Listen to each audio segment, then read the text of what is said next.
Yo, what's up, man? You want to buy some Trek Madonna? People ask me what cycle are you on, durianrider?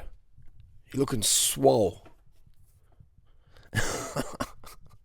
You ain't trolling, you ain't living. Now, seriously, what cycle are you on, durianrider? Do you know what cycle I'm on? I'm on the same cycle as Lance motherfucking Armstrong. I'm on a Trek OCLV 5500 with 7800 Durace 10-speed group set. Okay, some Bontrager triple X light tubs. That's what cycle I'm on. The same shit as Lance Armstrong. Anyway, here we have Lance Armstrong, famous Trek, famous by Lance Armstrong, Trek Madone 5.9. Lance never actually rode this edition of the bike. He was retired by them. But this is a decent little bike. The only problem is these brakes. The brakes are behind the bottom bracket, which is just not good. But anyway, this bike came up in my feed here. It's in Melbourne, Australia. I don't know who's selling it. I can't vouch for the structural integrity of this bike, or if it's stolen or not. I'm just saying this represents, a good deal. An example of how hard it is to sell a sub 7 kilo rim brake bike. This would be close to sub 7 kg, even with alloy wheels. Mechanical 9000 group set there, Durace, which is decent, and uncut steer, etc. We don't know. Again, we don't know the integrity of this bike. I'm just saying, it's an example. This is what you get for your money. It looks almost brand new. Okay, I've worked on these Trek Madones. I've ridden this exact model before. I can tell this bike hasn't done many Ks at all. Doesn't mean it's not crashed and cracked and destroyed, but I'm just saying it would be a bike if I was looking for a bike for $1,500, or if I was looking for a bicycle, a $20,000 bicycle. If I was looking to buy an SL7 SWX tarmac, I would get this. I would much prefer this Trek Madone here, and I would go out there and have an investigation. It's got Fulcrum Racing Zeros in it. We don't know the condition, but they look pretty good condition. It's got Conti 4000s on there. This is an example. This bike looks much in mint condition, based on the photos.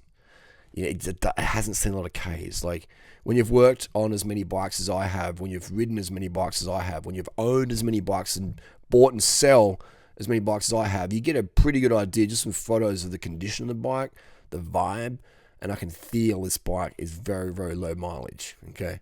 Just by how the clean lines and the looks of things, and the shifters, the hoods haven't deformed yet, how tight they wrap around. These hoods have still got grip in it. Right, how they wrap around. They could have been replaced, but I don't think so, because this bike, it even looks like it's got the original bar tape with the Bontrager plugs in it. And look, there's no buffing on the Durace crank from the Q factor when your cleats are in. The pedals, assuming they were on this bike from day one, still look pretty new. The front derailleur looks just clean. The derailleur doesn't have any scratches on that black part there. Maybe it's got a little nick. It just looks in mint condition, man. But the brakes down here were a bit sucky, they were. $1,500 still can't sell. Alright, still can't sell. Why is that? Because, like, when people buy $1,500 on a bike, they're generally going to go to a bike shop. And what are you going to get when you walk into a bike shop today in 2022? For $1,500, you're going to get some piece of junk disc road thing that's going to be not inspiring to ride.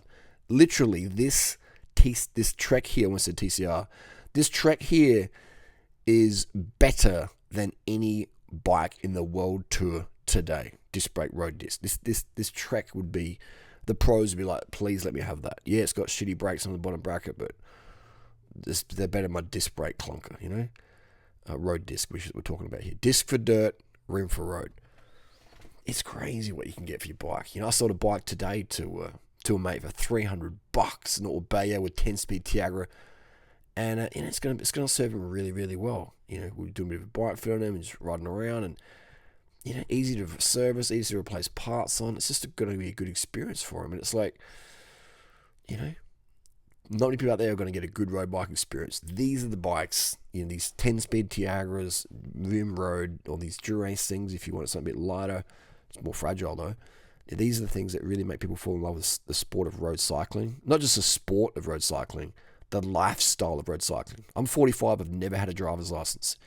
Everybody out there should get to know what it feels like to ride a nice rim brake road bike that fits them, with the saddle they like, with handlebars that suit their reach. Everyone deserves that feeling. that freedom machine feeling you get from a road bike, it's really unbeatable in my opinion. Like, and I live in Adelaide, Australia. The roads are amazing here. But yeah, some people, I wouldn't ride a bike in Adelaide. It's too dangerous. So, okay, man. Ask someone like me who lives by the bike. Even with an injury at the moment, I can't really ride my road bike as much. I'm on an e-bike. I still enjoy that. It's not as fun as a road bike, but I still get that cycling feeling. So it's crazy, man. Crazy. It's still can't sell this, but you're probably gonna get it for $1,000. Who knows? Depends. The bikes like this sometimes go for $500 Australian. This is $1,500 Australian, by the way, not USD. Australian. It still won't sell. So you got people out there trying to get them $4,000 or $5,000 for their bike, and it's not current road disc junk. They're dreaming, And I'd say that nicely, but I buy and sell a lot of bikes, and I wouldn't even buy this bike because I know I couldn't sell it for more than $1,500. It'd be a hard sell to get $1,500 for this bike. So I would buy it for $500, and I'd probably sell it for $1,000. I'd buy it for $900 and sell it for $1,000.